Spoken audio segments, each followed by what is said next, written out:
Alkisah, pada zaman dahulu kala, di sebuah desa yang dikelilingi sawah hijau dan bukit berkabut, hiduplah seorang perempuan tua yang dikenal berhati lembut. Desa itu bernama Karangwuni, sebuah tempat kecil di kaki gunung, tempat ayam berkokok sebelum kabut terangkat, dan suara lesung terdengar seperti napas panjang bumi. Di sana, setiap rumah memiliki halaman, setiap halaman memiliki sumur, dan setiap sumur menyimpan bayangan langit pagi yang tenang. Perempuan tua itu bernama Mbok Pawestri.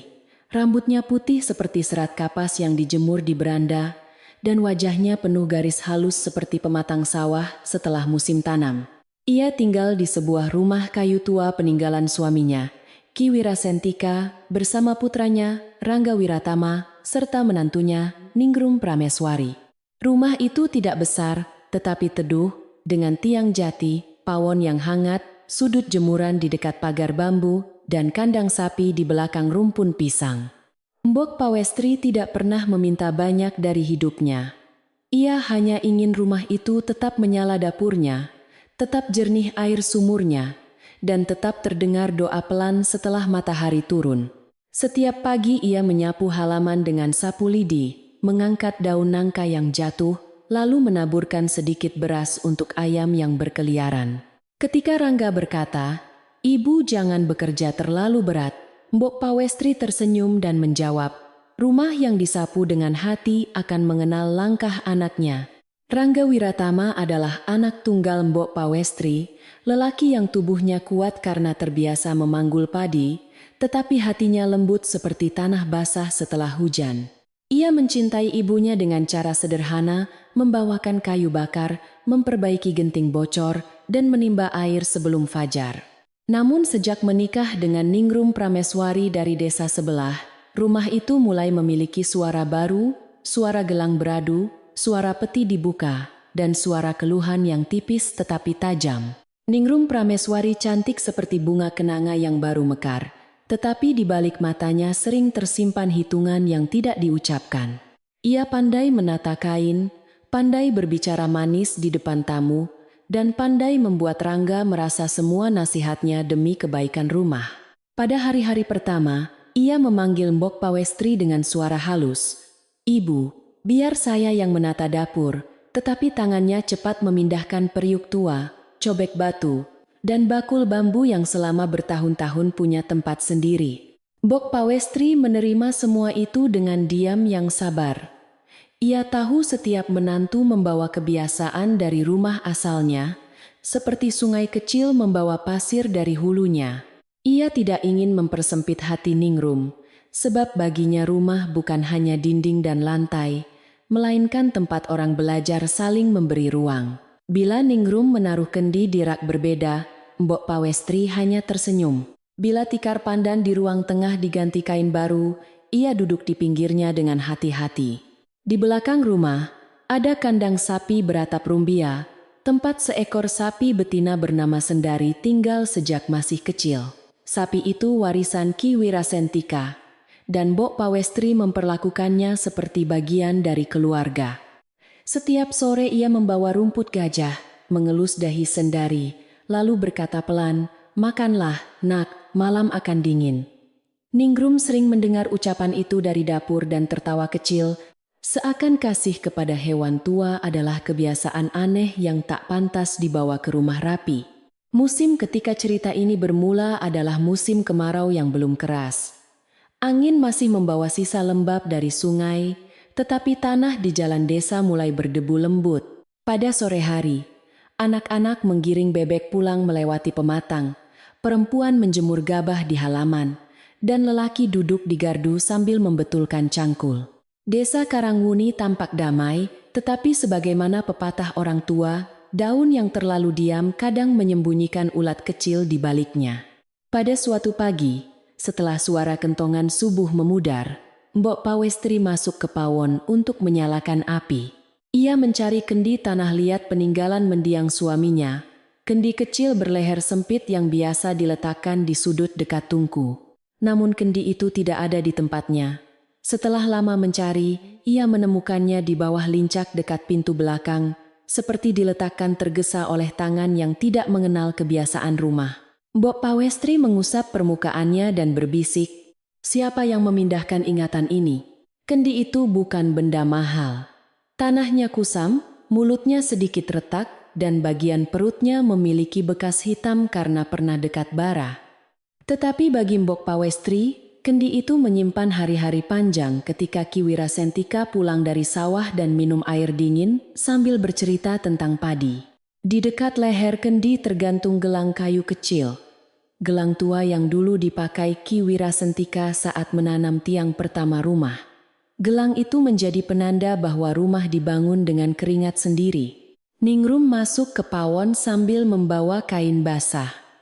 Ia melihat Mbok Pawestri memegang kendi itu dan alisnya bergerak sedikit. "Mungkin ibu sendiri yang memindahkan. Orang tua kadang lupa," katanya dengan suara lembut, tetapi kata-katanya jatuh seperti biji asam di lidah. Mbok Pawestri tidak membantah. Ia hanya meletakkan kembali kendi itu ke sudut tungku, lalu menjawab, "Bila tangan lupa, hati biasanya masih ingat jalan pulang." Siang harinya, seorang pedagang asing datang melewati jalan depan rumah. Ia memakai caping lebar dan membawa keranjang berisi sisir tanduk, jarum, serta cermin kecil. Warga Karangwuni biasa kedatangan pedagang, tetapi orang ini terlalu lama berhenti di depan pagar Mbok Pawestri. Ia menatap tiang rumah, mengukur halaman dengan pandangan, lalu bertanya kepada Kusnadi, pemuda pengambil air, "Rumah tua itu milik siapa dan sampai batas mana tanahnya?" Kusnadi yang sedang memikul 2 buyung dari sumur desa menjawab sekenanya, "Itu rumah Mbok Pawestri, peninggalan Ki Wirasentika, batasnya sampai rumpun pisang belakang." Pedagang itu mengangguk terlalu pelan, seolah menyimpan setiap kata di bawah lidah. Dari balik tirai bambu, Mbok Pawestri mendengar percakapan itu, tetapi ia tidak keluar. Ia hanya merasa ada angin aneh melewati tengkuknya. Padahal siang itu udara panas dan daun pisang hampir tidak bergerak. Sore menjelang, Ningrum membeli sebuah cermin kecil dari pedagang itu. Ia membawanya masuk kamar sambil bersenandung pelan, lalu lama sekali tidak keluar. Ketika Rangga pulang membawa seikat kayu, Ningrum langsung menyambutnya dengan wajah cerah. "Mas, rumah ini sebetulnya luas, tetapi banyak sudut tua yang membuatnya tampak sempit," katanya. Rangga tertawa ringan dan menjawab, "Sudut tua itulah yang menjaga kita dari panas, Ningrum." Mbok Pawestri mendengar dari dapur dan menunduk pada bara. Malam turun perlahan di Karangwuni. Di kejauhan, suara serangga menyatu dengan gemericik sungai kecil. Mbok Pawestri menanak nasi jagung, menyiapkan sayur bening daun kelor, dan menaruh sambal terasi di cobek. Ningrum makan sedikit, lalu mendorong piringnya. "Dapur terlalu penuh asap, Ibu. Besok sebaiknya beberapa barang lama dibuang saja," katanya. Rangga menatap ibunya, khawatir perkataan itu menyakiti. Namun Mbok Pawestri hanya tersenyum dan berkata, "Asap dapur menandakan rumah masih ingin memberi makan." Di desa itu, ada seorang tetua bernama Ki Brantayuda, lelaki tua berjanggut tipis yang tinggal di dekat pohon beringin.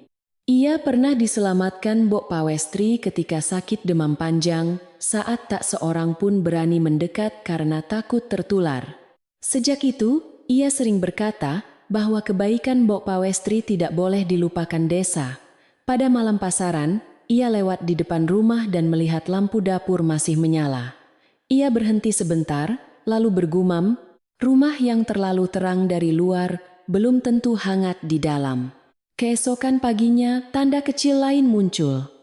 Ayam-ayam yang biasa mematuk beras di halaman tiba-tiba berkumpul di depan kandang sapi, ribut dengan suara pendek. Mbok Pawestri berjalan pelan ke belakang dan melihat Sendari berdiri gelisah, kakinya mengais tanah dekat dinding kandang. Di sana tampak bekas telapak sandal yang bukan milik Rangga, bukan pula milik Mbok Pawestri, karena ukurannya sempit dan ujungnya runcing. Ia membersihkan tanah itu tanpa berkata apa-apa. Rangga memperhatikan wajah ibunya ketika mereka sarapan. "Ibu tampak lelah, apakah semalam kurang tidur?" tanyanya. Mbok Pawestri menggeleng. Ia tidak ingin menaruh beban di dada anaknya, Apalagi Rangga akan berangkat 2 hari lagi membawa Gabah ke kota kecamatan. Hanya angin kemarau yang membuat tulang tua berbunyi, jawabnya. Ningrum yang sedang menuang teh berkata cepat, mungkin ibu perlu lebih banyak berdiam di kamar, supaya tidak lupa menaruh barang di mana-mana. Ucapan itu membuat Rangga menoleh, tetapi Ningrum segera menunduk manis. Maksudku agar ibu tidak capek, Mas, tambahnya. Mbok Pawestri mengambil cangkir teh dengan 2 tangan, seolah memegang sesuatu yang mudah pecah. Ia tidak marah, sebab kemarahan baginya seperti api yang jika ditaruh di dada akan membakar tempat doa. Namun di dalam hatinya muncul tanya kecil. Mengapa sejak pedagang asing datang, Ningrum tampak lebih sering menghitung sudut rumah daripada merawat isinya? Hari-hari berikutnya berjalan lambat seperti perahu kecil melawan arus.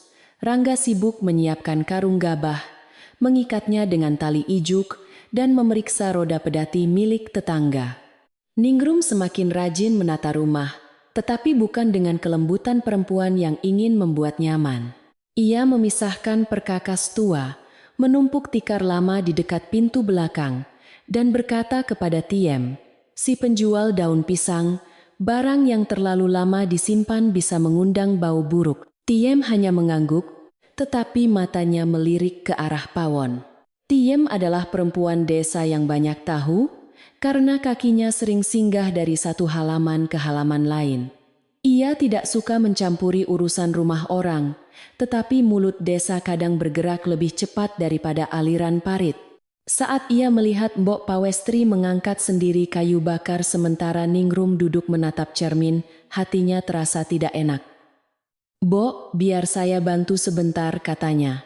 Mbok Pawestri menjawab lembut, "Tidak perlu, Tiem, kayu ringan bila diangkat tanpa mengeluh." Menjelang keberangkatan Rangga, Mbok Pawestri mencuci baju anaknya di dekat sumur. Air sumur itu jernih, dingin, dan sejak lama dipercaya warga tidak pernah kering, bahkan pada kemarau panjang. Ia mengucek kain dengan pelan, sementara Ningrum berdiri di ambang pintu memperhatikan. Kalau Mas Rangga sudah punya cukup uang, sebaiknya rumah ini diperbarui seluruhnya, kata Ningrum. Mbok Pawestri menatap bayangan langit di air dan menjawab, "Memperbarui boleh, Nak, asal akar rumah tidak dicabut." Ningrum tersenyum tipis, tetapi tidak membalas. Di dalam hatinya, ia merasa kata-kata Mbok Pawestri seperti pagar tak terlihat yang mengelilingi semua keinginannya. Ia ingin ruang depan menjadi miliknya. Ingin peti-peti tua disingkirkan. Ingin orang desa memanggilnya nyonya rumah, bukan sekadar menantu di rumah ibu tua. Ia tidak mengatakannya kepada Rangga, karena Rangga akan mengerutkan dahi. Maka ia menyimpannya, seperti bara kecil disembunyikan di bawah abu. Pada sore terakhir sebelum Rangga pergi, Ki Brantayuda datang membawa seikat daun sirih. Ia duduk di beranda bersama Mbok Pawestri, sementara Rangga memperbaiki tali karung. Ningrum menyuguhkan air dengan wajah sopan, lalu masuk ke dalam. Ki Brantayuda menatap halaman yang teduh, melihat kendi tua di dekat pawon, melihat kandang sapi yang bersih, kemudian berkata perlahan, "Mbok, bila ada benda kecil berpindah tanpa alasan, jangan hanya lihat bendanya, lihatlah niat yang menggerakkannya." Mbok Pawestri mendengar nasihat itu seperti mendengar daun jatuh ke air. Ia tidak langsung menjawab, hanya menatap tiang rumah yang dulu ditanam suaminya dengan doa panjang. Setelah Ki Brantayuda pulang, ia masuk ke pawon dan memeriksa kendi tua. Gelang kayu masih tergantung di lehernya, tetapi ikatannya sedikit longgar. Mbok Pawestri mengencangkannya dengan benang kapas, lalu berbisik, "Selama aku masih bernapas, rumah ini akan tetap mengingat siapa yang membangunnya." Pagi ketika Rangga berangkat, kabut turun lebih tebal dari biasanya. Mbok Pawestri membekali anaknya nasi kepal, ikan asin, dan irisan mentimun, lalu menyelipkan doa di setiap simpul daun pisang. Ningrum berdiri di samping pedati dengan senyum yang terlalu rapi. "Jaga ibu baik-baik," kata Rangga kepada istrinya. Ningrum menunduk dan menjawab, "Tentu Mas, ibu akan saya rawat." Mbok Pawestri memandang jalan sampai pedati menghilang dan dadanya terasa kosong seperti lumbung setelah panen dibawa pergi. Setelah debu roda pedati lenyap, rumah menjadi lebih sunyi. Sendari melenguh dari kandang, ayam-ayam mencakar tanah dan angin menyentuh tirai bambu dengan suara halus. Ningrum masuk ke ruang tengah, membuka jendela lebar-lebar, lalu memandang sekeliling seperti orang baru melihat barang warisan. Mbok Pawestri sedang merapikan bekal kayu di dapur ketika Ningrum berkata dari belakang, "Mulai hari ini, ibu tidak perlu terlalu sering masuk ruang depan, biar rumah tampak teratur bila ada tamu." Mbok Pawestri menoleh pelan. Kata-kata itu belum keras, tetapi di dalamnya ada pintu yang mulai ditutup. Ia ingin bertanya tamu siapa yang akan datang, tetapi lidahnya memilih diam. "Baiklah nak, aku lebih sering di pawon saja," ucapnya. Ningrum mengangguk puas, lalu mengambil kain bersih untuk menutup peti tua. Di luar, langit masih putih oleh kabut dan dari kejauhan terdengar suara orang menumbuk padi, seakan desa belum tahu bahwa sebuah rumah mulai berubah napasnya. Menjelang siang, pedagang asing itu muncul lagi di ujung jalan, berjalan lebih pelan daripada sebelumnya. Ia tidak masuk halaman, hanya berdiri di dekat pagar bambu sambil menatap atap, sumur, dan kandang sapi. Ningrum keluar sebentar, berbicara dengannya dengan suara rendah yang tertutup desir angin. Mbok Pawestri melihat dari celah dapur, tidak jelas mendengar kata-katanya, hanya menangkap satu kalimat samar dari lelaki itu, "Kalau yang tua sudah tidak kuat, urusan tanah lebih mudah dibicarakan." Mbok Pawestri memegang pinggir tungku agar tubuhnya tetap tegak. Ia bukan perempuan yang mudah menuduh, sebab hidup panjang mengajarinya bahwa prasangka kadang lebih tajam dari pisau. Namun kali ini hatinya bergetar, bukan karena takut kehilangan tanah, melainkan karena takut kehilangan teduh rumah bagi anaknya sendiri. Di halaman, Ningrum tertawa kecil kepada pedagang itu. Di kandang belakang, sendari melenguh panjang, seperti mengetahui sesuatu yang belum mampu dikatakan manusia. Hari pertama setelah Rangga pergi terasa panjang bagi Mbok Pawestri. Matahari belum tinggi ketika ia menanak nasi jagung dan merebus daun kelor, tetapi Ningrum sudah berdiri di ambang pawon dengan wajah dingin. "Mulai sekarang masakan jangan terlalu banyak, Ibu.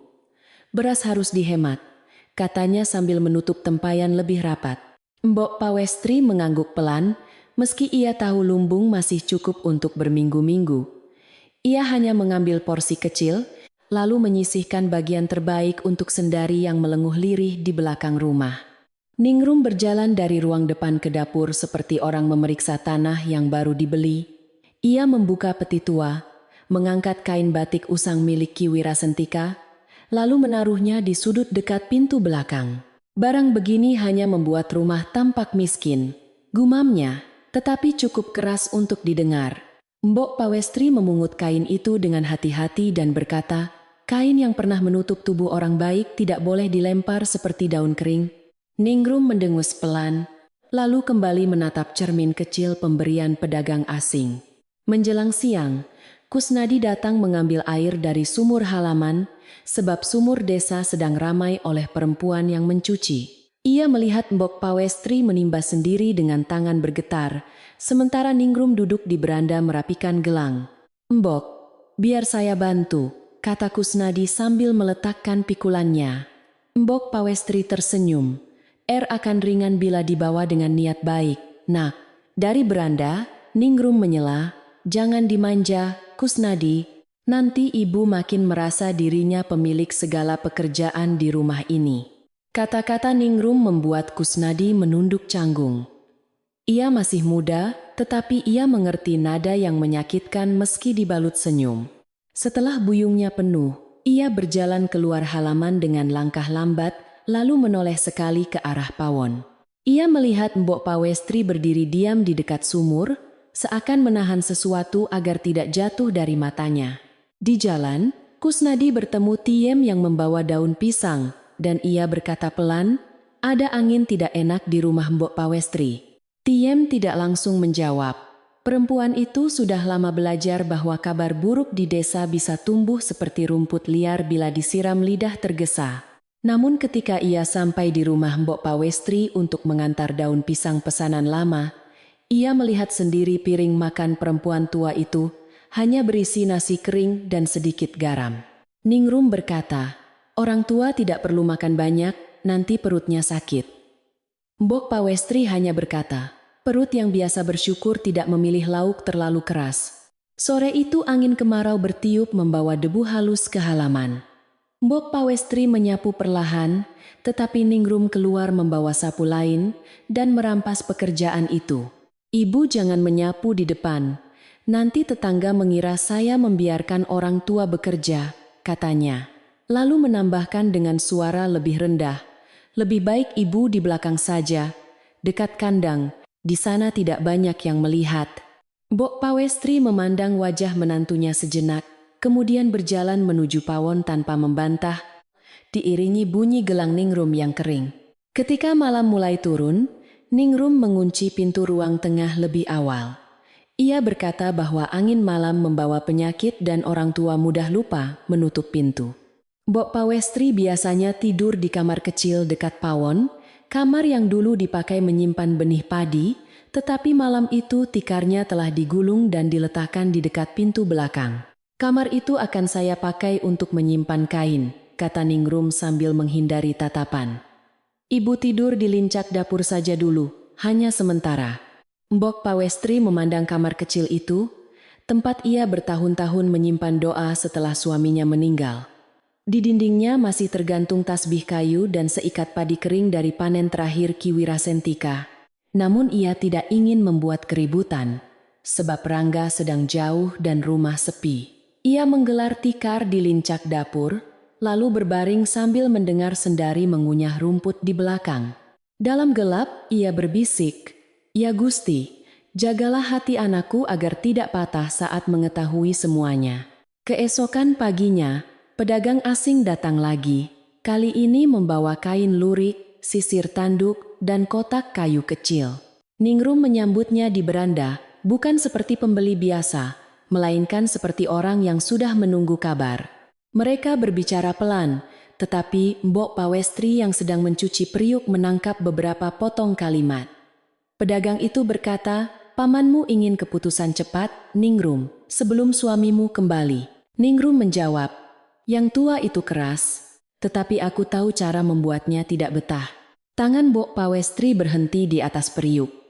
Ia merasa udara pawon mendadak berat, seolah asap tidak menemukan jalan keluar. Namun ketika pedagang itu melihat ke arah dapur, ia kembali menggosok periuk seperti tidak mendengar apapun. Tidak lama kemudian, Ningrum masuk dan berkata manis, "Ibu, nanti jangan keluar bila ada orang bertamu. Orang luar tidak perlu tahu urusan rumah." Mbok Pawestri menjawab lirih, "Rumah yang menyembunyikan orang tua sedang menyembunyikan doanya sendiri." Ningrum menggigit bibir, lalu pergi dengan langkah cepat. Sejak hari itu, perlakuannya semakin kasar, walau tidak pernah sampai mengangkat tangan. Ia mengatur jatah makan Mbok Pawestri, menyembunyikan gula aren, dan berkata bahwa teh manis hanya untuk tamu. Ia memindahkan kendi tua dari pawon ke gudang belakang, tetapi Mbok Pawestri menemukannya lagi sebelum senja.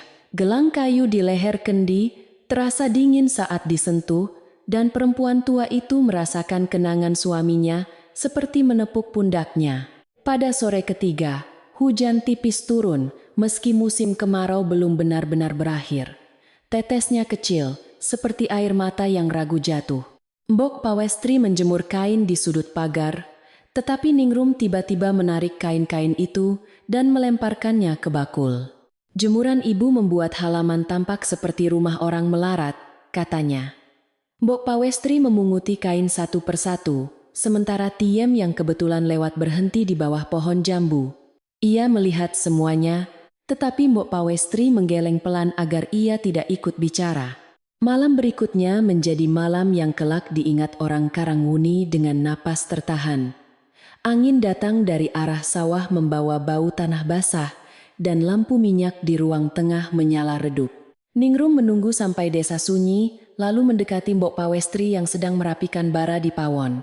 "Ibu, malam ini ibu tidur di kandang sapi," katanya datar. Mbok Pawestri mengangkat wajah, mengira telinganya salah dengar, tetapi Ningrum melanjutkan, Rumah harus bersih. Besok mungkin ada tamu penting. Mbok Pawestri menatap menantunya lama. Bukan marah yang muncul di wajahnya, melainkan kesedihan lembut yang lebih dalam dari sumur halaman. "Aku ini ibumu juga, Ningrum," katanya pelan. Ningrum memalingkan muka dan menjawab, "Ibu Rangga, bukan ibuku. Lagi pula kandang itu kering, sendari saja bisa tidur di sana." Kata-kata itu meluncur seperti batu kecil yang dilempar ke air tenang, membuat lingkaran luka menyebar tanpa suara. Mbok Pawestri berdiri dengan lutut gemetar, memegang tikar tua di dadanya. Ningrum membuka pintu belakang dan menunjuk ke arah kandang. Hujan tipis masih jatuh, membuat tanah halaman menjadi licin. Mbok Pawestri berjalan pelan melewati rumpun pisang, membawa selimut lusuh dan tasbih kayu. Sendari melenguh ketika melihatnya, lalu bergeser seolah memberi ruang di sisi yang paling kering. "Maafkan aku, Nak, malam ini aku menumpang teduh padamu," bisik Mbok Pawestri sambil duduk di atas tikar. Di rumah utama, pintu belakang ditutup dari dalam dengan bunyi palang yang sangat jelas. Di dalam kandang, bau rumput, jerami, dan napas sapi bercampur dengan dingin malam. Atap rumbia menetes di beberapa tempat, tetapi sendari berdiri miring, seakan melindungi perempuan tua itu dari rembesan air. Mbok Pawestri memeluk selimutnya, lalu membaca doa pelan, bukan untuk dirinya saja, melainkan untuk Rangga, untuk Ningrum, dan untuk rumah yang mulai kehilangan belas kasih. Ia tidak menangis keras, hanya sesekali menarik napas panjang, seperti orang yang takut mengganggu tidur seluruh desa. Namun desa tidak sepenuhnya tidur. Kusnadi yang pulang dari gardu ronda mendengar sendari melenguh tidak seperti biasa. Ia berhenti di dekat pagar belakang, lalu melihat samar-samar tubuh Mbok Pawestri duduk di dalam kandang. Hatinya terkejut, tetapi ia tidak berani masuk tanpa izin. Ia berbisik dari balik pagar, "Mbok, mengapa di situ?" Mbok Pawestri menjawab dengan suara hampir tertutup hujan. "Tidak apa-apa, Nak. Malam hanya sedang menguji hangatnya hati manusia." Kusnadi pulang dengan langkah berat. Di gardu, ia menceritakan apa yang dilihatnya kepada dua lelaki desa yang sedang menjaga api kecil. Salah seorang berkata, "Mungkin Mbok Pawestri sendiri ingin menemani sapi." Yang lain menggeleng, "Orang tua tidak memilih kandang bila kamar masih punya tikar." Kabar itu tidak langsung meledak, tetapi bergerak seperti asap dapur, pelan, rendah, lalu masuk ke celah-celah rumah, sebelum pagi benar-benar datang. Nama Ningrum mulai disebut dengan nada ragu. Pagi berikutnya, Tiem datang lebih awal membawa daun pisang. Ia pura-pura hendak menawarkan dagangan, tetapi matanya mencari Mbok Pawestri. Ningrum keluar dari rumah dengan kebaya rapi dan berkata, "Ibu masih tidur, jangan diganggu." Pada saat yang sama, dari kandang terdengar batuk pelan perempuan tua. Tiem menoleh, lalu melihat selimut lusuh tergantung di dinding kandang, basah di ujungnya. Wajahnya berubah, tetapi ia menahan diri. "Semoga rumah ini tidak kehilangan malu," katanya lirih sebelum pergi. Ningrum menyadari kabar mulai bergerak, maka ia lebih dulu menabur cerita. Di sumur desa, ia berkata kepada beberapa perempuan bahwa Mbok Pawestri akhir-akhir ini sering bingung, memindahkan barang sendiri, dan memilih tidur dekat sapi karena merasa lebih tenang. "Saya sudah melarang, tetapi orang tua sulit dinasihati," katanya sambil menghela napas seolah paling menderita. Beberapa perempuan percaya karena Ningrum pandai membuat wajah sedih. Tetapi Tiem hanya mencuci daun pisangnya diam-diam, menyimpan kebenaran di belakang lidah. Kabar itu sampai kepada Ki Brantayuda menjelang siang. Ia sedang duduk di bawah beringin, memilah daun sirih, ketika Kusnadi datang dengan napas terengah. Pemuda itu menceritakan malam hujan, kandang sapi, dan suara Mbok Pawestri yang pelan. Ki Brantayuda menutup matanya sebentar, seolah mendengar kembali jasa perempuan tua itu ketika ia sakit dahulu. Lalu ia berkata satu kalimat yang membuat Kusnadi merinding. "Rumah yang mengusir doa seorang ibu akan kehilangan teduhnya." Sore harinya, Ki Brantayuda berjalan melewati rumah Mbok Pawestri dengan tongkat bambu. Ia tidak langsung menegur Ningrum, sebab orang tua bijak tahu bahwa kebenaran harus diletakkan di tempat terang, bukan dilempar seperti batu.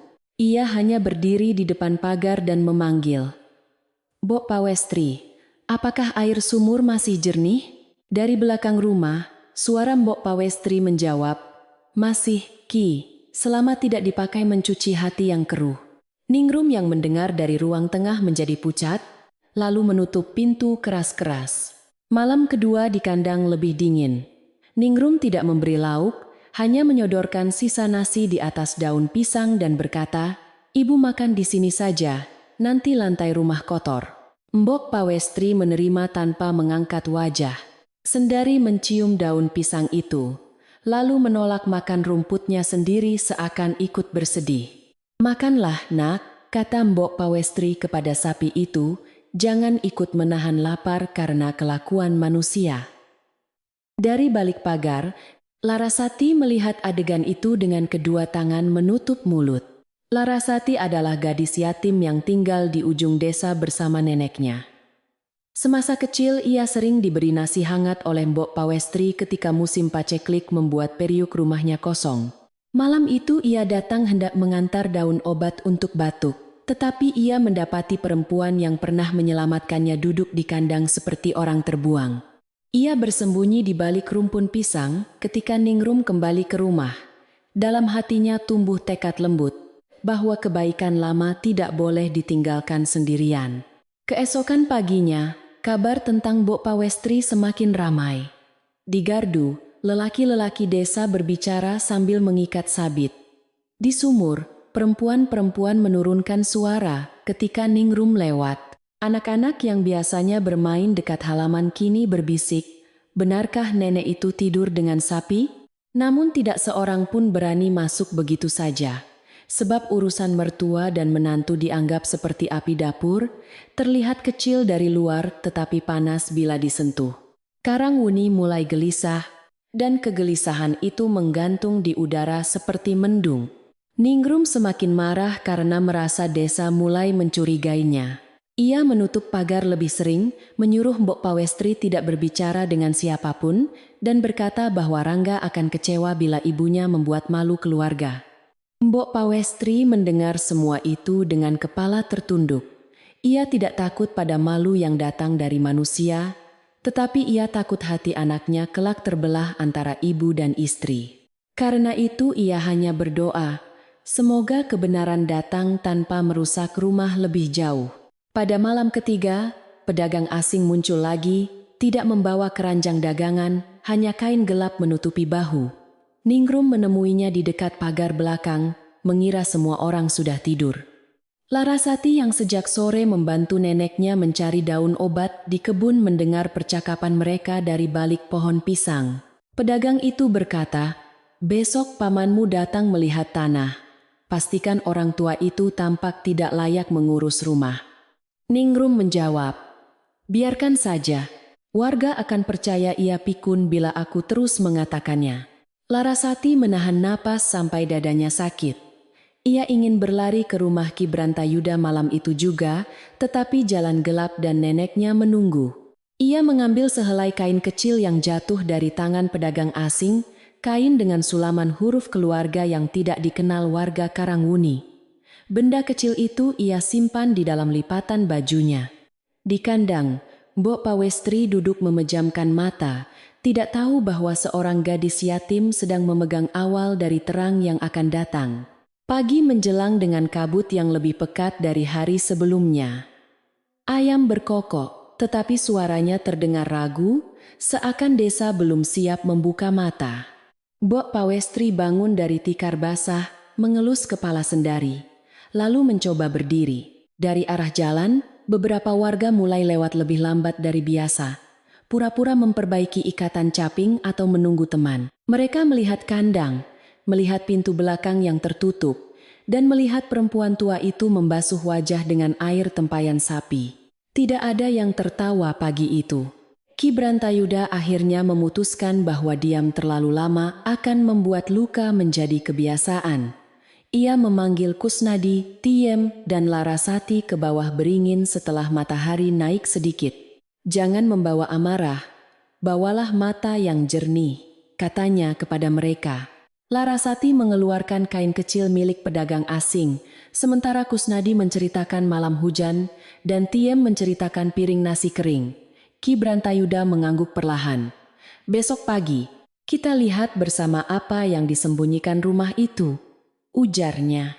Pagi yang dijanjikan Ki Brantayuda datang perlahan, dibawa kabut yang turun sampai ke pagar bambu rumah Mbok Pawestri. Di bawah beringin, Kusnadi, Tiem, dan Larasati sudah berkumpul dengan wajah gelisah, masing-masing membawa ingatan yang semalam tidak bisa mereka lepaskan. Ki Brantayuda tidak mengajak mereka menyerbu, hanya berjalan pelan seperti orang hendak bertamu baik-baik. Kebenaran jangan dibangunkan dengan teriakan, cukup diketuk pintunya sampai ia keluar sendiri, katanya. Lalu mereka mengikuti dari belakang dengan langkah tertahan. Ketika mereka sampai di depan halaman, rumah itu tampak rapi dari luar, bahkan terlalu rapi seperti wajah yang baru dibasuh untuk menutupi bekas tangis. Ningrum sedang menyapu beranda dengan kain kepala bersih dan senyum yang dipaksakan. Ki, pagi-pagi begini ada perlu apa? Tanyanya. Ki Brantayuda menatap sumur, pawon, lalu kandang di belakang. Aku hanya ingin menengok Mbok Pawestri. Sudah beberapa hari tidak melihatnya duduk di beranda, jawabnya. Ningrum tertawa kecil. Ibu sedang banyak beristirahat, Ki, maklum pikirannya sering melantur. Dari kandang belakang terdengar batuk pelan, disusul lenguh sendari yang panjang. Tiem menunduk, Kusnadi mengepalkan jari, dan Larasati memegang lipatan bajunya tempat kain kecil bukti itu disimpan. Ningrum cepat-cepat berkata, itu suara sapi. Bukan ibu, kandang memang perlu dibersihkan. Ki Brantayuda tidak membantah, hanya mengangkat tongkatnya sedikit dan berkata, sapi pun kadang lebih jujur daripada manusia, sebab ia tidak pandai menyusun alasan. Wajah Ningrum berubah kaku, tetapi ia tetap berdiri menghalangi jalan ke belakang. Saat itulah Mbok Pawestri muncul dari sisi kandang, membawa tempayan kecil berisi air untuk Sendari. Tubuhnya tampak lebih kurus, kainnya lusuh, dan rambut putihnya sedikit basah oleh embun pagi. Namun matanya masih teduh, seperti sumur yang tak mau keruh meski banyak daun jatuh. Ki Brantayuda, mengapa repot datang? Tanyanya. Ki Brantayuda menunduk hormat. Mbok, kami hanya ingin memastikan rumah ini masih mengenali pemilik doanya, katanya. Ningrum segera menyela. Ibu memang suka ke kandang sendiri. Semua orang tahu orang tua punya kebiasaan aneh. Mbok Pawestri tidak menjawab tuduhan itu. Ia hanya meletakkan tempayan di dekat palung dan mengelus kepala Sendari yang terus mendekat padanya. Sapi itu tidak menyentuh rumput segar yang disiapkan Ningrum, tetapi ketika Mbok Pawestri mengambil segenggam dan menyodorkannya, Sendari langsung makan pelan. Kusnadi melihatnya dan berkata lirih, bahkan hewan tahu tangan mana yang memberinya kasih. Ningrum menatap pemuda itu tajam.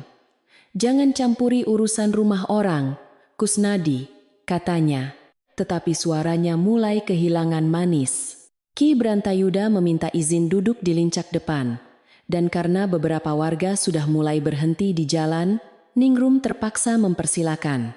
Warga Karangwuni tidak datang serentak, melainkan satu demi satu, seolah ditarik oleh kabar yang berembus sejak semalam. Ada perempuan membawa bakul, ada lelaki memanggul cangkul, ada anak-anak bersembunyi di belakang pagar. Mereka tidak membuat gaduh, hanya saling berbisik. Benar rupanya Mbok tidur di belakang, kata seseorang. Hati-hati bicara, belum tentu kita tahu seluruhnya, jawab yang lain. Ningrum menyadari halaman mulai menjadi mata yang banyak. Ia cepat masuk ke rumah, mengambil selendang, lalu keluar dengan wajah dibuat sedih. Aku sudah berusaha merawat ibu, tetapi beliau sering lupa. Kendi dipindah sendiri, tikar dibawa ke kandang sendiri, bahkan kadang bicara dengan sapi seakan sapi itu anaknya, katanya kepada warga. Beberapa orang menoleh ke Mbok Pawestri, menunggu bantahan. Perempuan tua itu hanya tersenyum letih dan berkata, yang tua memang sering bicara pelan, agar tidak menyakiti yang muda. Larasati tidak tahan mendengar itu. Ia maju sedikit. Tetapi Ki Brantayuda mengangkat tangan, meminta sabar. Gadis itu menggigit bibir, lalu mundur lagi. Di dalam hatinya, ia mengingat malam ketika Ningrum membawa tikar tua ke kandang dan pedagang asing berkata tentang tanah. Ia ingin semua orang langsung percaya, tetapi ia tahu kata seorang gadis yatim sering dianggap ringan seperti daun kering. Maka ia menunggu saat yang tepat, sambil meraba kain sulaman di lipatan bajunya, seolah meraba keberanian. Sementara itu, tanda aneh terjadi pada sumur halaman. Air yang sejak pagi jernih mendadak tampak keruh ketika Ningrum mencuci gelang emasnya di bibir sumur. Ia mencelupkan tangan, menggosok perhiasan dengan sabun wangi, lalu air yang naik dalam timba berwarna kecoklatan seperti tanah teraduk. Tiem terkejut dan berkata, "Sumur ini tidak pernah keruh, bahkan saat kemarau paling panjang." Ningrum buru-buru menuduh, "Pasti karena ibu membuang sesuatu ke dalamnya." Mbok Pawestri mendekat, menatap air itu, lalu menghela napas pelan. Ki Brantayuda meminta Kusnadi menimba sekali lagi. Pemuda itu menurunkan timba dengan hati-hati, lalu mengangkatnya setelah beberapa saat. Airnya masih keruh, tetapi di permukaannya mengambang serpihan benang merah, seperti sisa ikatan dari sesuatu yang pernah dibasahi. Mbok Pawestri memucat, sebab ia mengenali warna benang itu. Benang merah itu sama dengan benang yang ia pakai untuk mengencangkan gelang kayu di leher kendi tua. "Kendi peninggalan Ki Wirasentika," bisiknya. Ningrum langsung berkata, "Ibu mulai mengarang lagi." Mereka masuk ke pawon untuk mencari kendi itu. Sudut dekat tungku kosong, padahal Mbok Pawestri selalu meletakkannya di sana setelah menemukannya dari gudang. Api di tungku telah padam, tetapi bau asap masih tinggal seperti kenangan. Tiem melihat rak bawah lincak terbuka, sedangkan Kusnadi menemukan bekas tanah di lantai, membentuk jejak kecil menuju pintu belakang. Ki Brantayuda membungkuk memperhatikan. Benda yang dianggap tua kadang justru menyimpan nama yang ingin dihapus, katanya. Ningrum berdiri di ambang pintu, wajahnya makin gelisah. Mbok Pawestri berjalan ke gudang belakang dengan langkah lemah tetapi pasti. Gudang itu sempit, penuh bakul rusak, tampah retak, dan tali ijuk. Di pojok gelap, kendi tua ditemukan tertelungkup di bawah tumpukan kain buruk. Lehernya retak lebih panjang, dan gelang kayu yang biasanya tergantung di sana sudah hilang. Mbok Pawestri mengambil kendi itu seperti mengangkat bayi terluka. "Ini satu-satunya peninggalan bapaknya Rangga yang masih menemani pawon," katanya. Warga yang mengintip dari pintu menjadi hening. Ningrum segera berkata bahwa mungkin Mbok Pawestri sendiri yang menyembunyikan gelang kayu itu karena lupa. Namun Larasati melihat ada serpihan tanah merah menempel di ujung kebaya Ningrum, sama seperti tanah di gudang. Ia maju dan berkata dengan suara gemetar, "Semalam aku melihat Mbak Ningrum membawa tikar ke kandang, bukan Mbok yang memilih tidur di sana." Semua mata berpaling kepadanya. Ningrum tertawa pendek, "Anak yatim mudah bermimpi macam-macam," katanya. Larasati menunduk, tetapi kali ini ia tidak mundur. Ki Brantayuda menatap Larasati dengan lembut. "Bicaralah satu kali saja, nak. Biar kata-katamu tidak seperti burung terbang tanpa sarang," ujarnya. Larasati menarik napas, lalu bercerita tentang malam hujan, tentang Mbok Pawestri yang dipaksa membawa selimut, tentang pintu belakang yang dipalang dari dalam, dan tentang pedagang asing yang datang tanpa dagangan. Ia tidak menambah-nambahi, hanya mengulang apa yang dilihat dan didengar. Warga mulai berbisik lebih keras. Ningrum menegakkan tubuh, tetapi matanya berlari ke sana kemari. Larasati lalu mengeluarkan kain kecil dari lipatan bajunya. Kain itu berwarna gelap dengan sulaman halus di salah satu ujungnya, bukan sulaman yang biasa dipakai warga Karangwuni. "Ini jatuh dari lelaki yang berbicara dengan Mbak Ningrum di pagar belakang," katanya. Tiem mengambil kain itu dan memperhatikan sulamannya. "Aku pernah melihat tanda seperti ini di keranjang pedagang yang datang membeli cermin," ujarnya. Kusnadi menambahkan, "Lelaki itu juga pernah bertanya batas tanah rumah ini kepadaku." Ningrum tertawa lagi, tetapi tawanya kini pecah seperti genting tua. "Apa salahnya pedagang bertanya? Apa salahnya aku membeli cermin?" katanya. Ki Brantayuda tidak menjawab langsung. Ia meminta semua orang kembali ke halaman dan menunggu. Lalu ia memeriksa bagian dekat sumur, dekat rumpun pisang, dan pagar belakang. Di tanah yang masih lembab oleh embun, tampak jejak sandal runcing yang sama seperti bekas beberapa hari lalu. Jejak itu menuju gudang, lalu menghilang dekat tembok kandang. Mbok Pawestri menatap jejak itu tanpa dendam. Ia hanya terlihat sangat lelah. Aku tidak takut kehilangan gelang kayu, Ki, katanya pelan. Tetapi aku takut rumah ini kehilangan rasa hormat. Ki Brantayuda mengangguk. Gelang kayu bukan sekadar benda, Mbok. Karena ada benda kecil yang menjadi kunci ingatan besar, jawabnya. Warga yang lebih tua mengangguk, sebab mereka pernah mendengar Ki Wirasentika menanam tiang rumah dengan gelang itu sebagai tanda syukur. Anak-anak diam, merasakan bahwa pagi itu bukan pagi biasa. Saat matahari naik, seorang lelaki tua bernama Mbah Darun datang tertatih dari ujung jalan. Ia adalah tukang kayu yang dulu membantu Ki Wirasentika mendirikan rumah. Mendengar kabar dari cucunya, ia datang membawa ingatan yang sudah lama tersimpan. Aku ingat gelang kayu itu, katanya sambil duduk di dekat pagar. Di bagian dalamnya ada goresan kecil, tanda batas tanah dan hari rumah ini didirikan. Ki Wirasentika membuatnya agar kelak anak cucu tidak saling berebut. Ningrum terdiam, sementara Mbok Pawestri memejamkan mata. Kata-kata Mbah Darun membuat suasana semakin berat. Bila gelang kayu hilang, orang luar bisa berkata rumah itu tidak punya tanda lama, apalagi bila Mbok Pawestri dianggap pikun dan tidak layak memegang warisan. Ki Brantayuda memahami arah rencana itu, tetapi ia belum menyebutkannya terang-terangan. Ia hanya bertanya kepada Ningrum, "Apakah engkau tahu di mana gelang kayu itu?" Ningrum menjawab cepat, "Tidak, Ki. Untuk apa aku menyimpan gelang buruk seperti itu?" Namun tangannya tanpa sadar menyentuh ujung selendang yang terikat terlalu rapat. Larasati melihat gerakan itu, begitu pula Tiem. Mereka saling berpandangan. Ki Brantayuda tidak memaksa membuka selendang, sebab ia tidak ingin membuat perempuan dipermalukan dengan cara kasar di depan orang banyak. Ia hanya berkata, barang yang disembunyikan akan terasa panas bagi tangan yang menyimpannya. Ningrum menurunkan tangan seketika. Dari kandang, Sendari melenguh keras, lalu mengais tanah dengan kaki depan. Semua orang menoleh. Sapi itu tampak gelisah di sudut kandang tempat jerami baru ditumpuk. Mbok Pawestri mendekati Sendari, menenangkan dengan usapan di dahi. "Apa yang kau simpan, Nak?" bisiknya. Kusnadi membantu memindahkan jerami pelan-pelan. Di bawah tumpukan itu ditemukan potongan benang merah lain, basah dan kotor, tetapi gelang kayu belum tampak. Ningrum berkata, "Lihat. Sapi itu yang membuat semuanya kacau." Tiem menatapnya tajam. "Sapi tidak mengikat benang, Ningrum," ucapnya. Warga mulai menggumam setuju.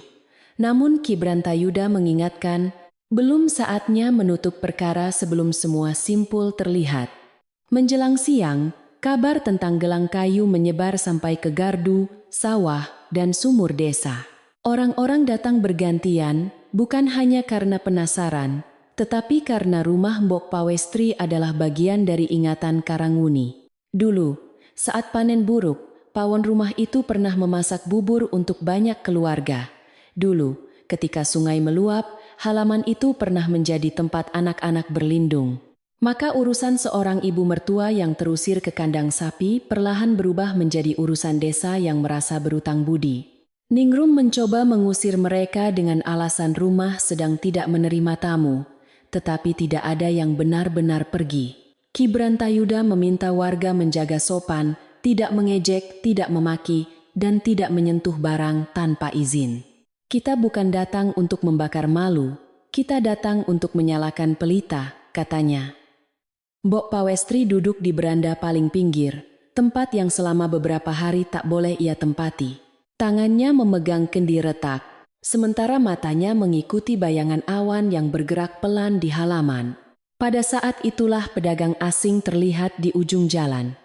Ia berjalan ragu, seolah belum tahu bahwa halaman rumah sudah dipenuhi warga. Begitu melihat Ki Brantayuda, langkahnya melambat. Ningrum menegang, tetapi segera menyembunyikan wajahnya di balik selendang. Pedagang itu mencoba berbalik, namun Kusnadi yang berdiri dekat pagar berkata, "Tuan pedagang, bukankah engkau hendak menanyakan batas tanah lagi?" Suara itu cukup keras untuk didengar banyak orang.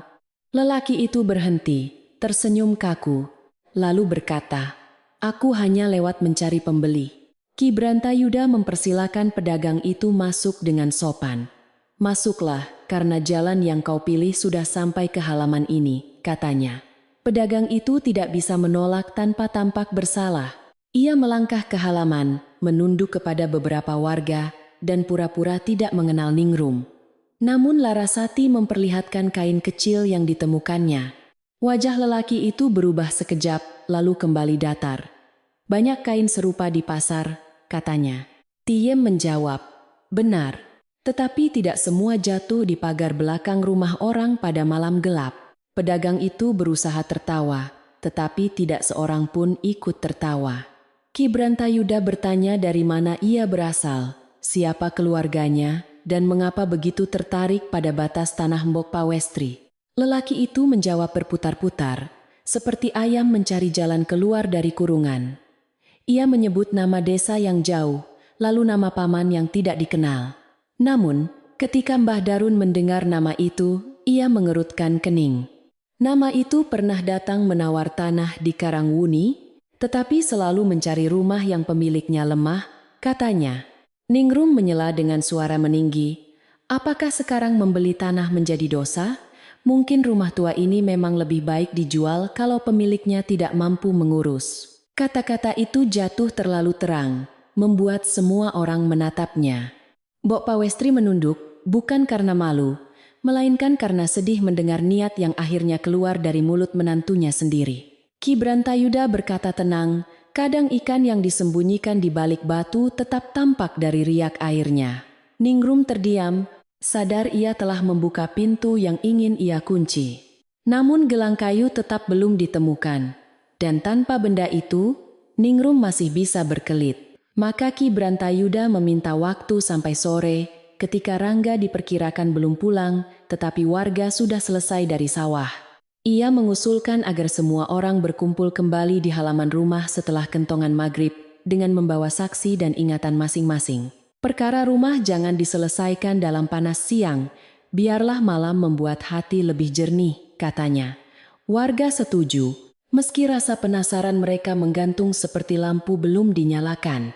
Sepanjang sore, Mbok Pawestri membersihkan kendi retak di dekat sumur.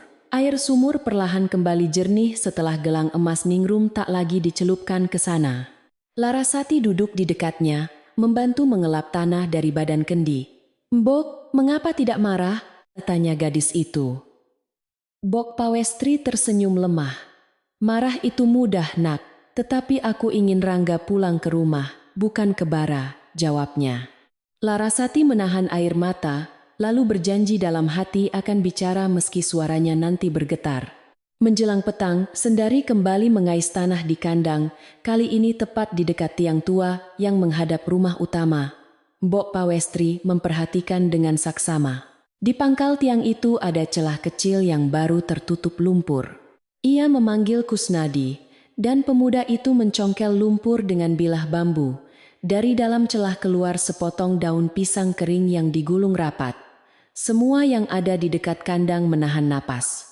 Namun Ki Brantayuda berkata, "Jangan dibuka sekarang, biar malam melihatnya bersama banyak mata." Mbok Pawestri memegang gulungan itu dengan tangan gemetar. Ia merasakan bentuk keras di dalamnya, kecil dan melingkar. Mungkin gelang kayu itu, mungkin juga benda lain yang sengaja disembunyikan. Ningrum yang melihat dari jendela ruang tengah tampak pucat, lalu cepat menutup tirai bambu. Pedagang asing sudah tidak terlihat di jalan, tetapi warga menempatkan dua pemuda di gardu agar ia tidak pergi jauh sebelum malam.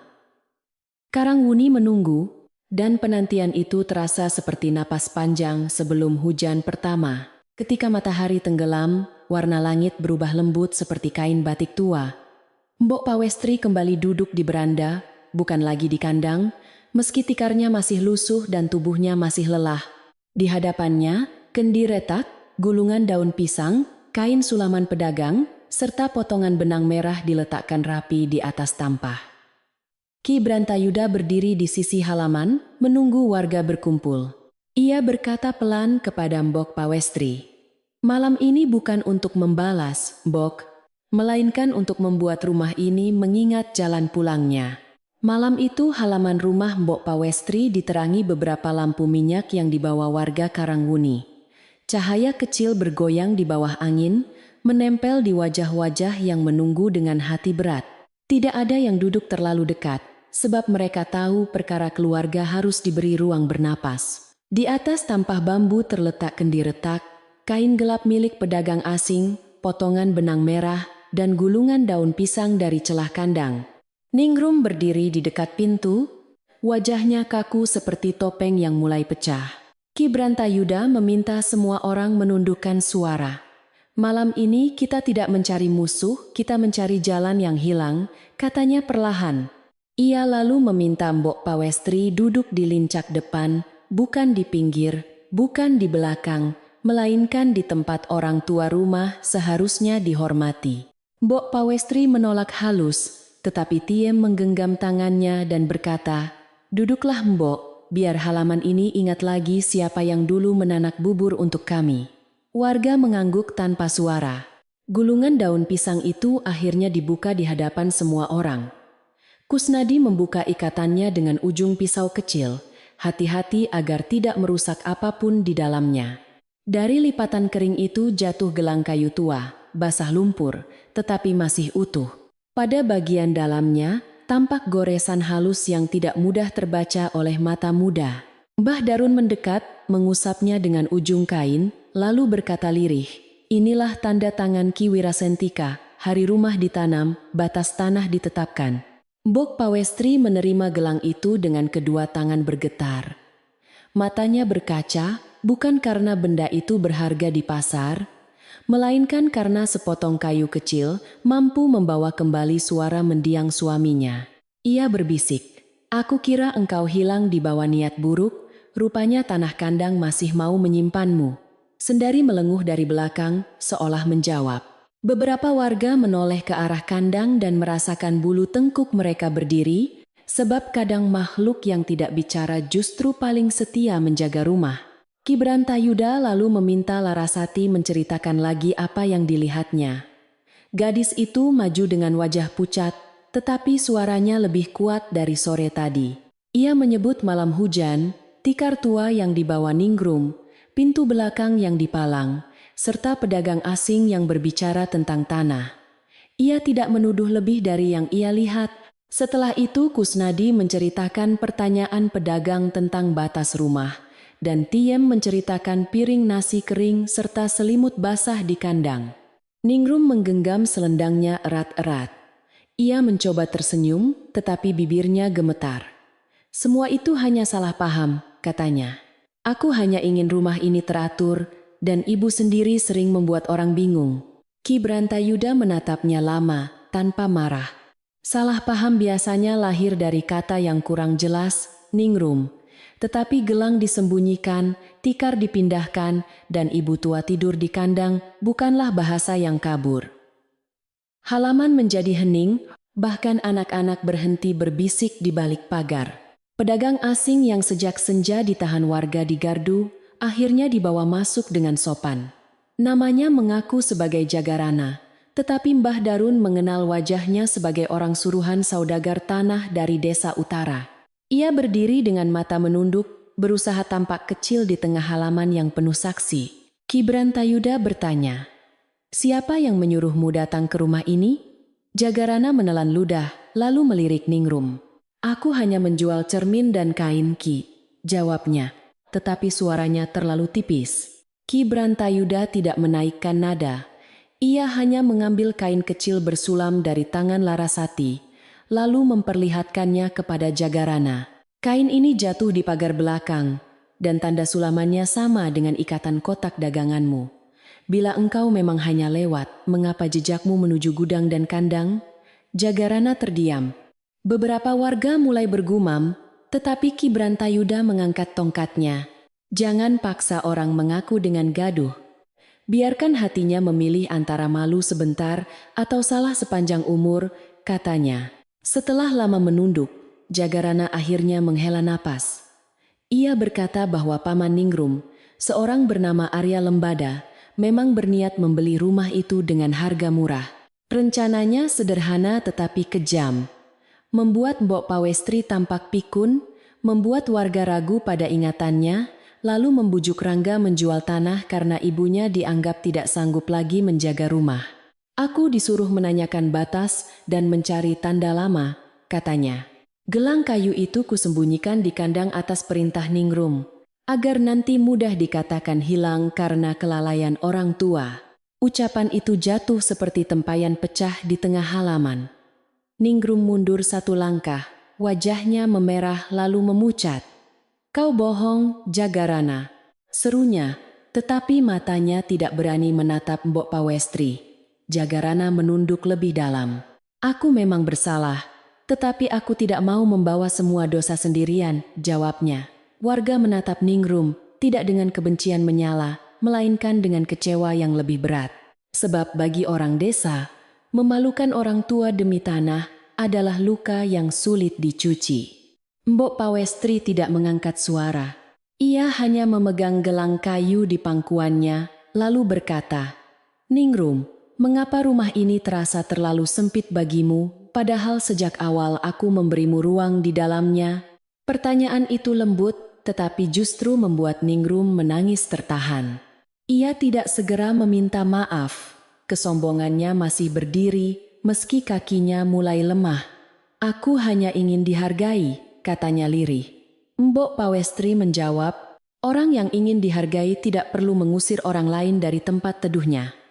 Malam semakin larut, dan warga mulai merasa perkara itu telah jelas. Namun Rangga belum pulang, sehingga Ki Brantayuda memutuskan keputusan rumah tidak boleh diambil tanpa anak kandung Mbok Pawestri.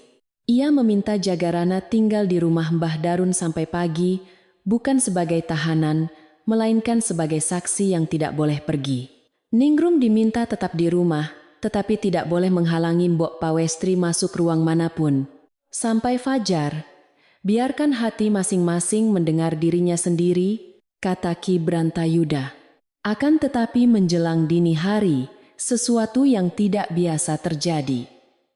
Sendari keluar dari kandang karena palang kayunya longgar setelah sering dibuka tutup. Sapi betina itu tidak lari ke sawah, tidak merusak kebun, dan tidak menginjak jemuran. Ia berjalan pelan mengelilingi rumah utama, meninggalkan jejak kaki di tanah lembab oleh embun. Tiem yang tidur di rumah sebelah mendengar lenguh panjang, tetapi tidak berani keluar. Langit masih gelap, dan suara sapi itu terdengar seperti seruling tua memanggil fajar. Ketika pagi datang, warga Karangwuni terkejut melihat halaman rumah Mbok Pawestri. Jejak kaki Sendari membentuk lingkaran besar di depan pintu utama, lalu berbelok menuju sumur, pawon, dan kembali ke kandang. Di tengah lingkaran itu tergeletak selendang Ningrum yang semalam dipakainya mengikat ujung gelang kayu, entah jatuh dari tangannya atau terseret ketika ia keluar diam-diam hendak mengambilnya. Di atas tanah, selendang itu basah embun, seperti bukti yang tidak lagi membutuhkan kata panjang. Orang-orang berdatangan sebelum matahari benar-benar naik. Mereka berdiri di tepi halaman, melihat jejak sapi yang rapi seperti pagar tak terlihat. Anak-anak menunjuk dengan mata besar, perempuan-perempuan menutup mulut, dan lelaki-lelaki tua menggeleng perlahan. Sendari menjaga pintu rumah lebih baik daripada manusia, bisik seseorang. Ningrum keluar dengan wajah pucat ketika mendengar keramaian. Begitu melihat selendangnya di tengah lingkaran jejak, ia tidak bisa berkata apa-apa. Kakinya lemas, dan tangannya meraba pintu seperti mencari pegangan. Pada saat yang sama, Rangga pulang lebih awal dari kota kecamatan. Pedatinya berhenti di ujung jalan ketika ia melihat warga memenuhi halaman. Ia melompat turun dengan cemas, membawa karung kecil berisi garam dan kain untuk ibunya. "Ada apa di rumahku?" tanyanya. Tidak seorang pun langsung menjawab. Jalan terbuka pelan, dan Rangga melihat ibunya duduk di beranda, tubuh kurus, kain lusuh, kendi retak di sisi, serta gelang kayu di pangkuan. Matanya lalu jatuh ke kandang sapi. Rangga mendekati ibunya dan berlutut di depannya. "Ibu, mengapa wajahmu seperti orang tidak tidur berhari-hari?" tanyanya dengan suara patah. Mbok Pawestri mengusap rambut anaknya seperti ketika ia masih kecil. "Aku hanya menunggu rumahmu kembali punya hati, Nak," jawabnya. Kalimat itu membuat Rangga menoleh kepada Ningrum. Istrinya menangis tanpa suara. Ki Brantayuda lalu maju, menceritakan semuanya dengan tertib, dari piring nasi kering, malam hujan, pedagang asing, gelang kayu, sampai jejak sendari yang mengejutkan warga pagi itu. Rangga mendengar tanpa menyela, tetapi wajahnya berubah seperti langit sebelum badai. Ia berdiri dan menatap Ningrum, namun Mbok Pawestri memegang pergelangan tangannya. "Jangan keras, Nak. Keras hanya membuat patah," katanya. Rangga menarik napas panjang, lalu berkata kepada istrinya, "Aku meninggalkan rumah dengan pesan agar ibu dijaga, bukan disingkirkan. Bila engkau ingin menjadi nyonya rumah, mengapa engkau memulainya dengan mengusir orang yang melahirkan pemilik rumah ini?" Ningrum menunduk, air matanya jatuh ke tanah. Ningrum akhirnya mengakui bahwa ia takut selamanya dianggap orang luar di rumah itu. Ia merasa setiap benda tua menyebut nama Mbok Pawestri, setiap warga memuji kebaikan ibu mertuanya, dan setiap keputusan Rangga selalu lebih dulu menimbang perasaan ibunya. Rasa takut itu berubah menjadi iri menjadi niat buruk, dan niat buruk mendapat jalan ketika pamannya menawarkan pembelian tanah. "Aku salah, Mas," katanya lirih. "Aku bukan menjaga rumah. Aku ingin memilikinya dengan menyingkirkan akar yang membuatnya berdiri." Rangga tidak segera memaafkan, tetapi ia juga tidak menghina. Ia menatap Ki Brantayuda, meminta petunjuk dengan mata. Tetua itu berkata, "Hukuman paling tepat bukan selalu yang paling keras, melainkan yang membuat orang ingat saat ia hampir menjadi batu." Maka diputuskan di hadapan warga bahwa Jagarana harus meninggalkan Karangwuni sebelum tengah hari dan tidak boleh lagi menawar tanah orang lemah. Ningrum diminta pulang sementara ke rumah kerabatnya di desa sebelah, membawa malu secukupnya untuk direnungkan, bukan untuk dihancurkan.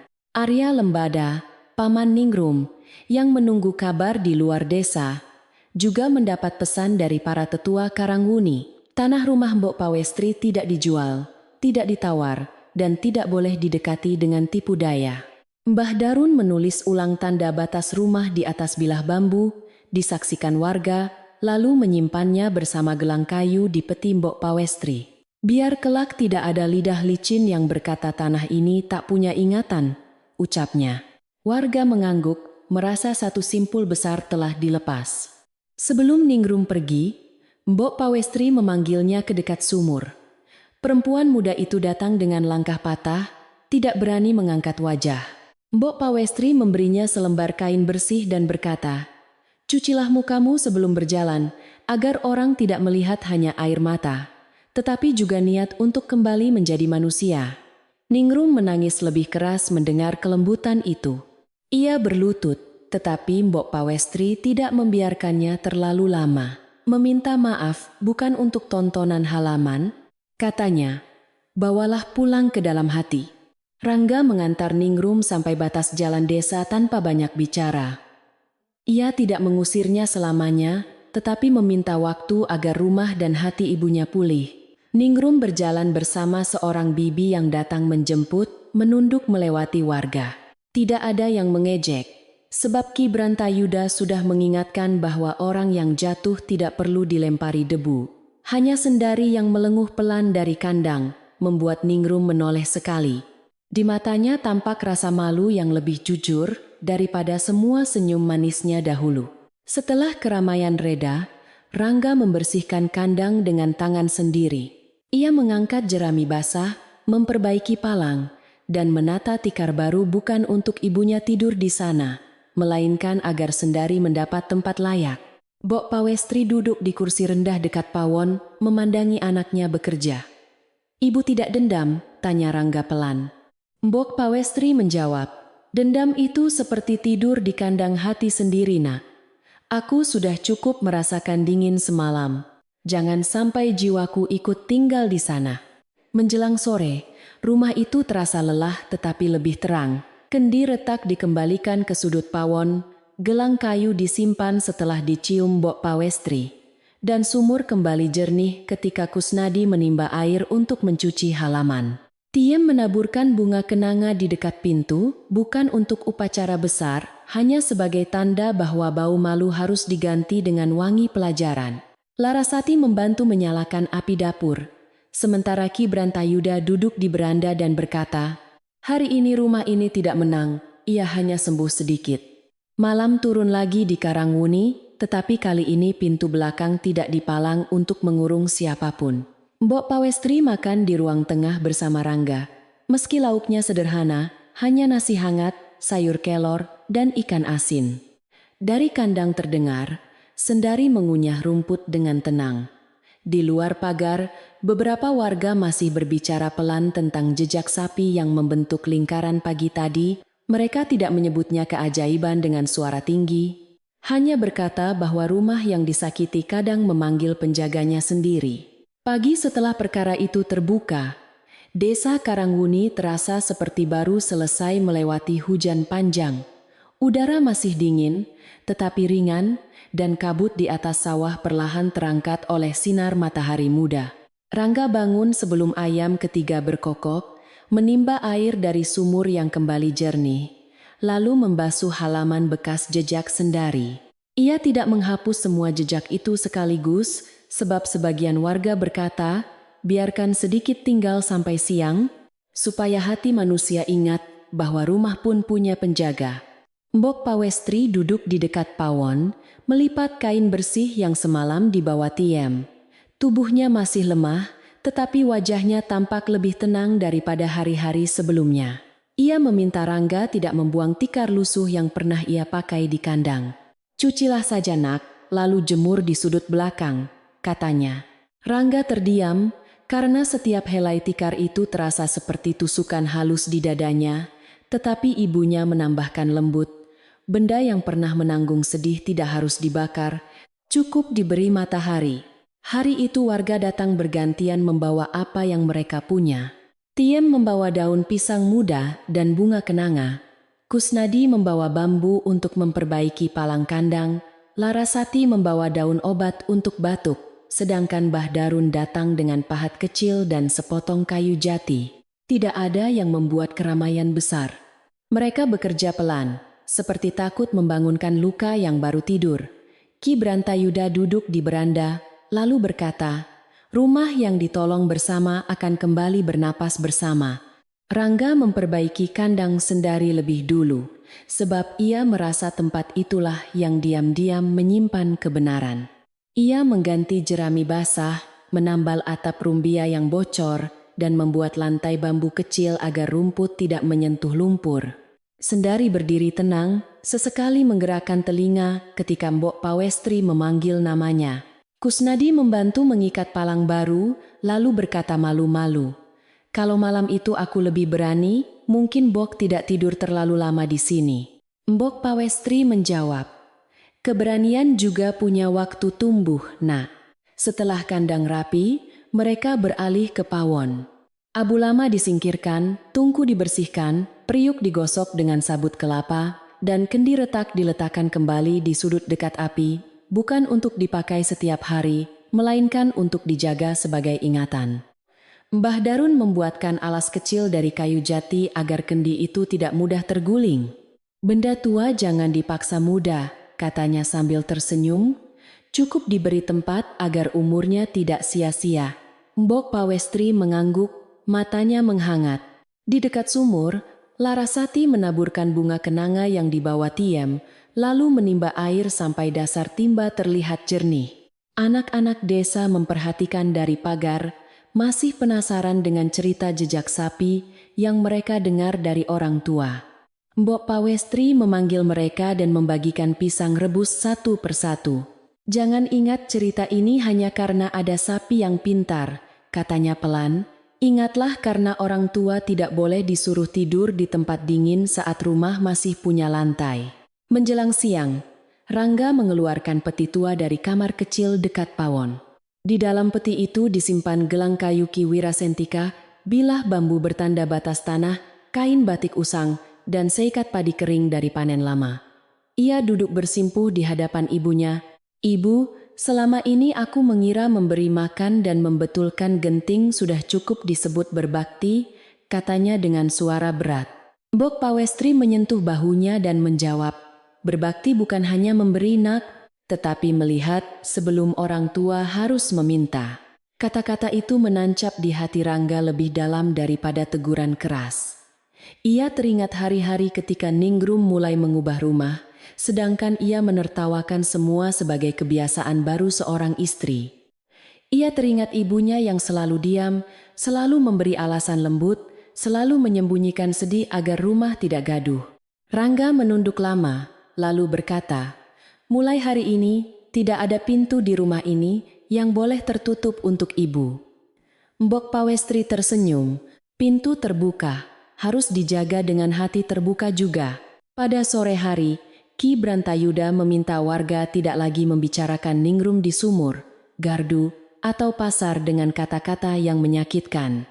Kesalahan sudah tampak, tetapi lidah yang terus mengunyahnya bisa menjadi kesalahan baru, katanya. Beberapa perempuan mengangguk, meski rasa penasaran masih tersisa di mata mereka. Tiem lalu berkata, "Baiklah Ki, kita bicara seperlunya saja."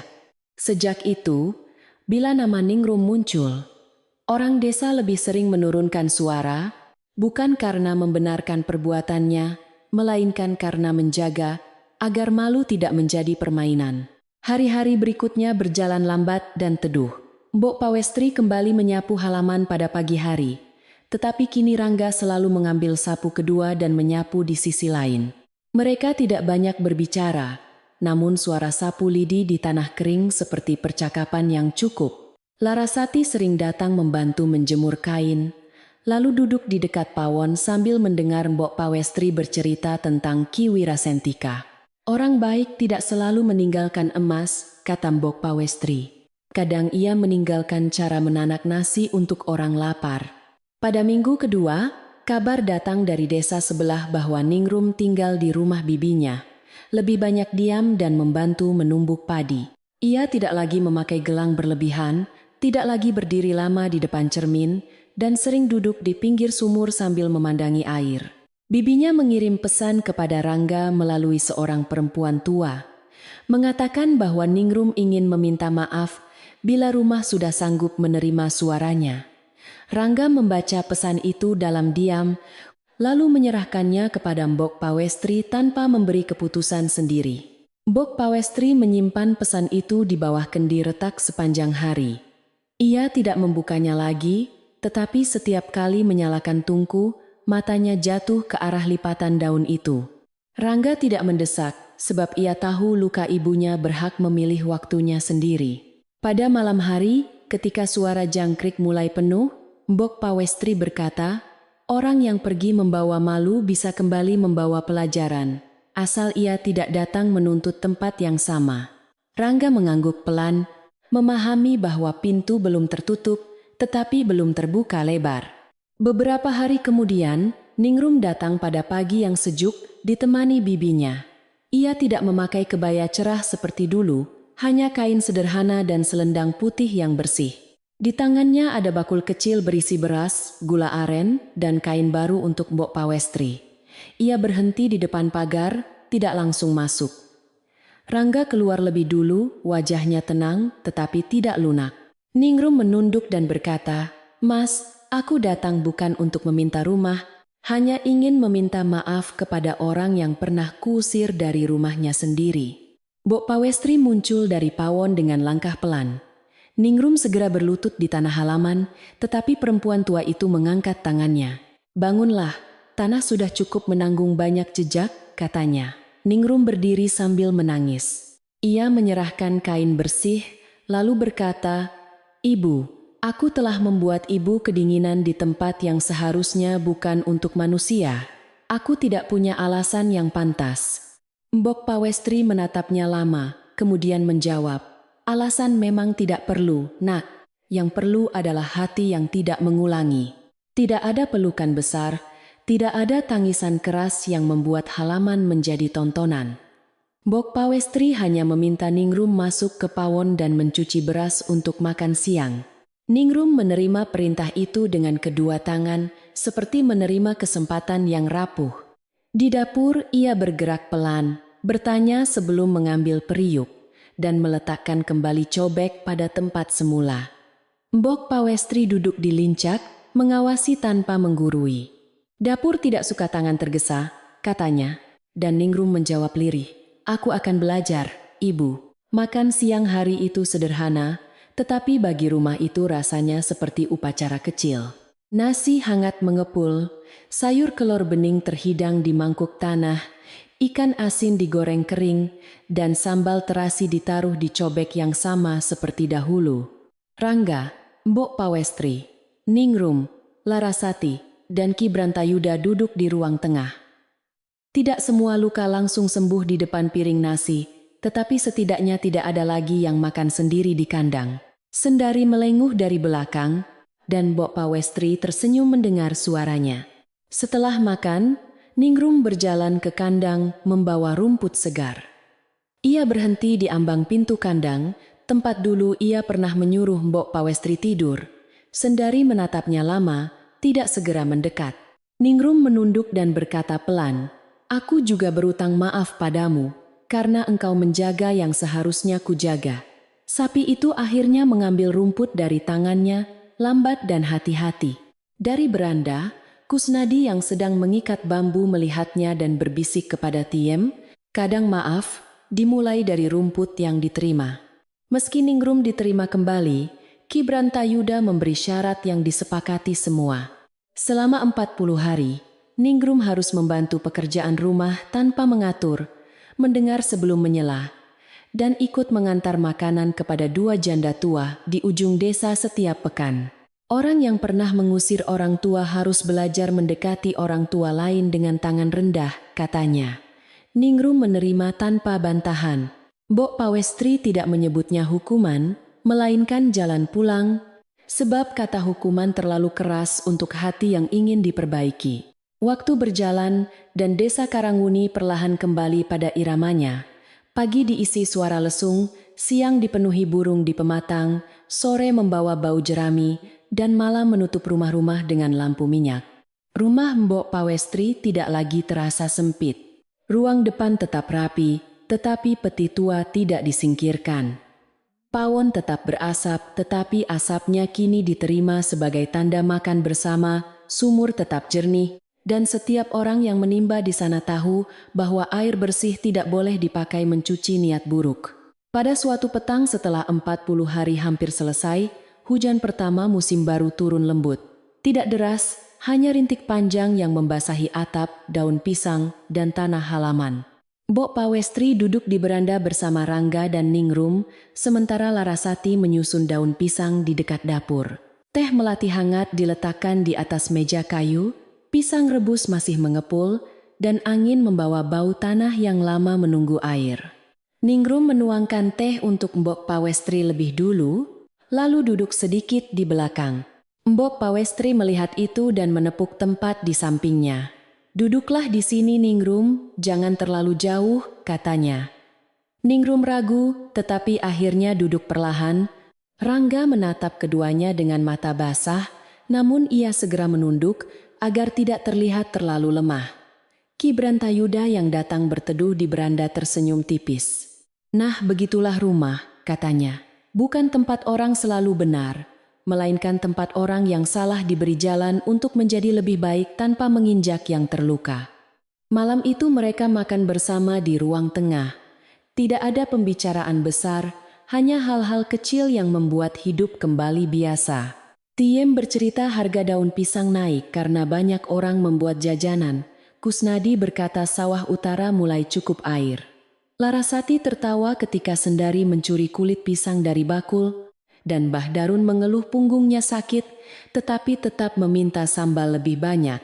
Mbok Pawestri memandang semua itu dengan hati penuh. Kadang ketenangan paling indah bukan datang dari peristiwa besar, melainkan dari piring yang dibagikan tanpa rasa takut. Setelah tamu pulang, Ningrum membantu Mbok Pawestri mencuci piring di dekat sumur. Air malam terasa dingin, tetapi keduanya bekerja pelan tanpa canggung seperti dulu. Ningrum berkata, "Ibu, apakah suatu hari ibu bisa benar-benar melupakan perbuatanku?" Mbok Pawestri mengusap piring sampai bersih, lalu menjawab, "Melupakan mungkin tidak, nak, tetapi mengingat tanpa sakit bisa dipelajari. Seperti kendi retak itu, ia tetap retak, tetapi masih bisa menjaga sejuk bila ditempatkan dengan baik." Ningrum menangis diam-diam, namun tangannya tetap bekerja. Ketika semua selesai, Mbok Pawestri masuk ke pawon dan menatap kendi tua di sudut tungku. Gelang kayu Ki Wirasentika tersimpan aman di peti. Tetapi rasanya suaminya tetap hadir di sana, di antara asap, bara, dan bunyi sendok kayu. Ia menutup mata sebentar, berterima kasih dalam hati karena rumah itu tidak jadi terjual, tidak jadi pecah, dan tidak jadi kehilangan doa. Dari kandang terdengar napas sendari yang tenang. Malam Karangwuni terasa panjang, tetapi bukan lagi panjang karena sedih. Beberapa bulan kemudian, cerita tentang menantu yang mengusir ibu mertua ke kandang sapi masih sesekali disebut orang, tetapi nadanya berubah. Bukan lagi untuk menertawakan Ningrum, melainkan untuk menasihati anak-anak muda yang mulai lupa menghormati orang tua. Bila ada menantu bersuara tinggi kepada mertua, orang desa berkata pelan, "Ingatlah rumah Mbok Pawestri." Bila ada anak hendak menjual tanah tanpa bertanya kepada ibunya, tetua mengingatkan, "Jangan sampai sapi lebih setia daripada manusia." Begitulah cerita menjadi pagar halus bagi kampung. Pada akhir musim hujan, halaman rumah Mbok Pawestri tampak hijau. Rumpun pisang berdaun lebar, sumur memantulkan langit biru, dan sudut jemuran penuh kain bersih yang bergerak ditiup angin. Ningrum kini sering menemani Mbok Pawestri menanak nasi untuk warga yang membutuhkan. Sementara Rangga memperbaiki lumbung agar panen berikutnya bisa disimpan lebih rapi. Larasati tinggal lebih sering di rumah itu, belajar memasak dan membaca tanda cuaca dari perempuan tua yang pernah memberinya makan saat lapar. Suatu senja, ketika matahari turun di balik bukit dan suara azan jauh menyentuh sawah, Mbok Pawestri duduk di ambang beranda memegang secangkir teh. Ningrum duduk di dekatnya, menjahit kain yang dahulu ia berikan sebagai permintaan maaf. Rangga menutup pintu kandang setelah memberi sendari rumput terakhir. Semuanya biasa saja, begitu biasa sampai hati terasa aman. Dari jalan depan, seorang warga tua lewat sambil tersenyum dan berkata pelan, "Di rumah yang menghormati orang tua, angin pun masuk dengan suara lembut."